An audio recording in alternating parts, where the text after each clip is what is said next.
बाबासाहेब आंबेडकर यांची जयंती म्हणजे संविधान, समता आणि विचारांचा महोत्सव. परंतु अकोल्यात मध्यरात्री हा उत्सव वादात बदलला. कारण ठरली रांगोळी.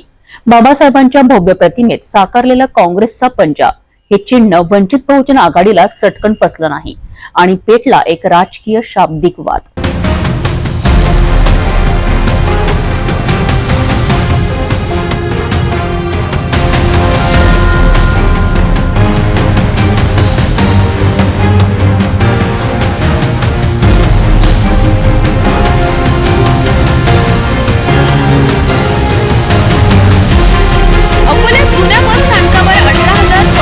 जागेत महामानव डॉक्टर बाबासाहेब आंबेडकर यांची भव्य रांगोळी साकारण्यात आली.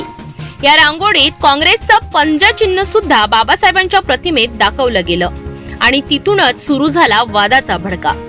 वंचित बहुजन आघाडीच्या कार्यकर्त्यांनी या ठिकाणी धाव घेत हातात झाडू घेत काँग्रेसचं चिन्ह प्रतिमेतून पुसून टाकलं. यावेळी दोन्ही पक्षाच्या कार्यकर्त्यांमध्ये 4 तास शाब्दिक वाद सुरू होता. हे पुन्हा ह्याच्यात म्हणजे जे लोक माझ्याकडे आले, शिक्षक वाले, ते म्हणत आम्हाला असं संकल्पना आहे. म्हटलं तुम्हाला कधी खर्च लागते?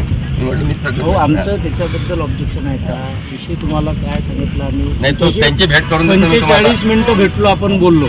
आम्ही कुठला व्हिडिओ फोटो काही काढला का चर्चा करताना की काय झालं? आम्ही तुम्हाला समजावून सांगून राहिलो की काही घडलं इथं. मी ते प्रिकॉशनरी म्हणून तुम्ही तुमचा नेता मला सांगते की कायद्यानं करू.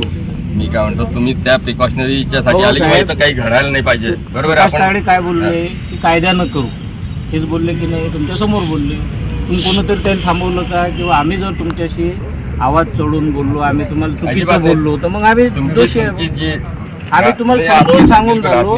हे विटंबन आहे. नाही, बिलकुल नाही. आपण तुम्ही जे म्हटलं आणि तुम्हाला हे म्हटलं की भाऊ झाडू बोलवा, झाडू बोललो. हे बोललो तुम्हाला झाडू बोलले. हो, पण तुमच्या नेत्यानं काय सांगितलं? कायदा त्या नेत्यात जाऊ दे. आपला हा हत्येचा विषय आहे, आपला आत्मीयतेचा विषय आहे. आम्हाला आयोजक पाहिजे. आयोजक बोलवा ना. आयोजकांची नाही, मी लपून माझा काही घेणं नाही. आयोजकांचं माझं काही घेणं नाही. वंचितचे प्रदेश प्रवक्ते राजेंद्र पातोडे यांनी प्रतिक्रिया देताना स्पष्ट म्हटलं, बाबासाहेबांचा काँग्रेसने 2 वेळा पराभव केला. त्यामुळे बाबासाहेबांचा खेळ आणि वापर वंचित सहन करणार नाही. डॉक्टर बाबासाहेब आंबेडकरांच्या जयंतीनिमित्त अभिवादनपर इथे काही मंडळींनी एक रांगोळी काढली, ज्यामध्ये अकोला कला अध्यापक संघाचं नाव आहे. पण इथे आम्ही जेव्हा आलो तर या ठिकाणी जे काही चित्र दिसलं की काही कुत्रे याच्यावरनं जात आहेत, काही जनावरं इथे आलेली आहेत आणि त्यामुळे आयोजकांशी आम्ही चर्चा केली. मुळात ही काँग्रेसची मंडळी होती जी आयोजक स्वतःला सांगत होती. त्यांच्याकडे कुठल्याही पद्धतीची परवानगी नाही. ही शासकीय जागा आहे. एसटी महामंडळाचं हे प्रिमायसेस आहे आणि या ठिकाणी त्यांनी एका राजकीय पक्षाचे झेंडे लावून बाबासाहेबांचा तो रांगोळी टाकलेली आहे. आणि आम्ही त्यांना विनंती केली की आपण सगळे मिळून हे काढूयात. पण प्रकाश तायडे नावाचे जे काँग्रेसचे लीडर आहेत ते आम्हाला कायदेशीर बाबी सांगत होते की आपण कायद्याने करू.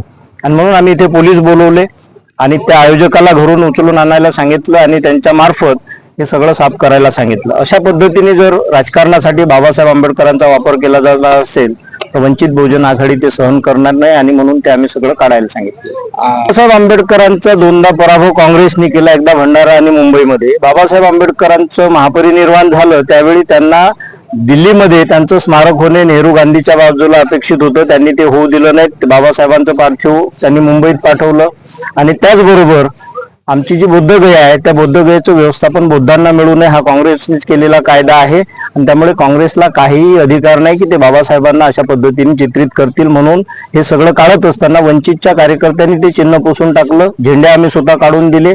अशा पद्धतीने बाबासाहेबांचा खेळ आणि बाबासाहेबांचा वापर आम्ही होऊ देणार नाही हे आमचं सांगणं आहे. काँग्रेसच्या कार्यकर्त्यांनी मात्र हे साजिरं कलाकृतीमधील अभिव्यक्त स्वातंत्र्य असल्याचं मत मांडलं. महापुरुषांची प्रतिमा ही सर्वांचीच असते. तिला कोणत्याही राजकीय पक्षांच्या चौकटीत न बांधता एक समाज प्रेरणादायी प्रेरणा म्हणून स्वीकारला हवी आहे. अकोल्यात घडलेल्या घटनेने बाबासाहेबांच्या नावाने राजकारण करणाऱ्यांना पुन्हा आरशात पाहावं लागलंय.